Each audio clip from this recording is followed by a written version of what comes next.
अब long answer वाले question को करते हैं। Bihar board class 10th English panorama first chapter the page for living. पहला क्वेश्चन है लॉन्ग आंसर क्वेश्चन वाले में, write a few sentences about the elderly corn merchant. तो इसका उत्तर इस प्रकार है, the elderly corn merchant is depicted as a man burdened by daily struggles, including health and family issues. His frustration over airplanes' high speed symbolizes his inability to adapt to the fast changing modern world.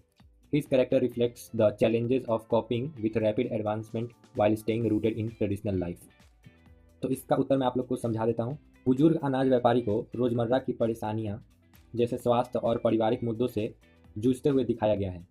हवाई जहाज़ों की तेज गति पर उनकी झुंझलाहट यह दर्शाती है कि वे आधुनिक दुनिया के तेज बदलावों के साथ तालमेल नहीं बिठा पा रहे हैं। उनका चरित्र इस बात को दर्शाता है कि तेजी से प्रगति करते समय पारंपरिक जीवन के साथ बने रहना कितना चुनौतीपूर्ण है। अब हमारा दूसरा क्वेश्चन है, they tell me there's an airplane now that's goes at 1000 miles an hour, now that's too fast, what light does the remark of the corn merchant throw on the fast life today. Answer इस प्रकार है, the corn merchant's remark highlight the anxiety and discomfort caused by the rapid pace of modern life. His disbelief in airplanes' speed symbolizes the widening gap between traditional lifestyle and technological process. It sheds light on how difficult it can be to adapt to the fast-paced realities of today's world. तो इसका अर्थ भी मैं आपको समझा देता हूँ। जो अनाज व्यापारी है उसकी टिप्पणी आधुनिक जीवन की तेज गति से उत्पन्न चिंता और असुविधा को उजागर करती है। हवाई जहाज़ों की गति पर उनका अविश्वास पारंपरिक जीवन शैली और तकनीकी प्रगति के बीच बढ़ती खाई का प्रतीक है। यह दिखाता है कि आज की तेज गति वाला दुनिया के साथ तालमेल बिठाना कितना कठिन हो सकता है। तो मैंने आपको ये समझा दिया, और जो भी मैं क्वेश्चन आंसर आपको बता रहा हूँ इसका स्क्रीनशॉट या फिर आप नोट करते रहिए, ये आपके बोर्ड एग्जाम में बहुत काम आएगा। हम बिहार बोर्ड क्लास 10th के सारे चैप्टर्स को कवर करने वाले हैं, चाहे वो इंग्लिश हो, हिंदी हो या संस्कृत, कोई भी हो, सारे को कवर करेंगे। तो आपको अगर उन सारे की वीडियोस चाहिए तो आप कमेंट में बताएं और हमारे चैनल को सब्सक्राइब कर लें। तीसरा क्वेश्चन है, what sort of excitement do we have today which our ancestors lagged, is it an advantage और ए डिसएडवांटेज। तो इस क्वेश्चन का अर्थ है, आज हमारे पास ऐसा कौन सा उत्साह है जो हमारे पूर्वजों में नहीं था, क्या यह एक फ़ायदा है या एक नुकसान। तो चलिए इसका उत्तर मैं आपको बता देता हूँ। Modern life brings excitement through advance technology and conveniences like quick travel and instant communication which our ancestors never experienced. While these advancements are advantages, they often disconnect us from simple joys and meaningful experiences. Thus, this fast-paced excitement is both a benefit and a drawback. तो इस उत्तर का अर्थ है, आधुनिक जीवन उन्नत तकनीकों और सुविधाओं जैसे तेज यात्रा और त्वरित संचार के माध्यम से उत्साह लाता है, जिसे हमारे पूर्वज कभी अनुभव नहीं कर पाए। हालांकि ये प्रगति फायदेमंद है, वे अक्सर हमें साधारण खुशियों और सार्थक अनुभवों से दूर भी कर रही हैं।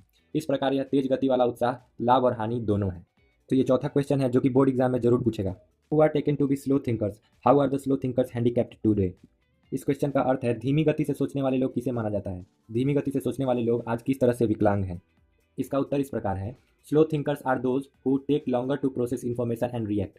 इन today's fast paced world they struggle to keep up with rapid decision making विच impacts their opportunity in areas like intelligence, tests or careers. This puts them at a disadvantage in a society that prioritize speed over thoughtfulness. तो इस उत्तर को मैं सरल भाषा में आपको समझा देता हूँ। धीमे सोचने वाले वे लोग हैं जिन्हें जानकारी को समझने और प्रतिक्रिया देने में अधिक समय लगता है। आज की तेज रफ्तार वाली दुनिया में वे तेजी से निर्णय लेने की प्रक्रिया के साथ तालमेल बिठाने में संघर्ष करते हैं, जिससे उनके करियर और इंटेलिजेंस टेस्ट जैसे क्षेत्रों में अवसरों पर असर पड़ता है।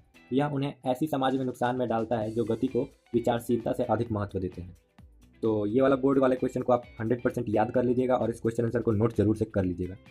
और हाँ, इन सारे क्वेश्चन का PDF चाहिए तो आप कमेंट कर सकते हैं। पांचवा क्वेश्चन है, what enlightenment does the writer seek from his wife, what does it suggest about the plight of the modern man. तो चलिए मैं आपको इसका हिंदी बता देता हूँ। लेखक अपनी पत्नी से क्या ज्ञान चाहता है, यह आधुनिक मनुष्य की दुर्दशा के बारे में क्या संकेत देता है। इसका उत्तर इस प्रकार है, the writer seeks help from his wife to understand movies showing how modern life complexity overwhelms him. This reflects the plight of modern individuals who often struggle to process an overload of information. It underscores the need for human connection to navigate the fast-paced, demanding world. तो इस उत्तर का आपको हिंदी में अर्थ समझाता हूँ। लेखक अपनी पत्नी से फिल्मों को समझने में मदद मांगते हैं, जो दर्शाता है कि आधुनिक जीवन की जटिलताएं उन्हें हरा दे रही हैं। यह आधुनिक व्यक्तियों की कठिनाइयों को दर्शाता है, जो अक्सर सूचनाओं की अधिकता को संभालने में संघर्ष करते हैं। यह तेज गति और मांग वाली दुनिया में मार्गदर्शन के लिए मानवीय संबंधों की आवश्यकताओं को रेखांकित करते हैं। तो आशा करता हूँ आपको ये समझ में आ गया होगा।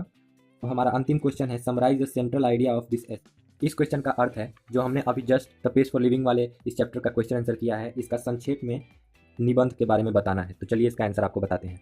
The essay explores the pressure of modern life's speed, emphasizing the struggles of slow thinkers in adapting to rapid advancements. While technological progress offers convenience and excitement, it often sacrifices simplicity and depth. The central idea is a call to balance progress with meaningful living and traditional values. यह निबंध आधुनिक जीवन की तेज गति के दबाव की पड़ताल करता है और धीमे सोचने वाले के तेज प्रगति के साथ तालमेल बैठाने में संघर्ष को उजागर करता है। इस चैप्टर की वीडियो अगर आपको पसंद आई हो तो इस वीडियो को लाइक जरूर से कर दीजिएगा। अगर आपको इस वाले चैप्टर और आगे वाले चैप्टर का भी क्वेश्चन आंसर चाहिए तो इस चैनल को सब्सक्राइब जरूर से कर लीजिएगा।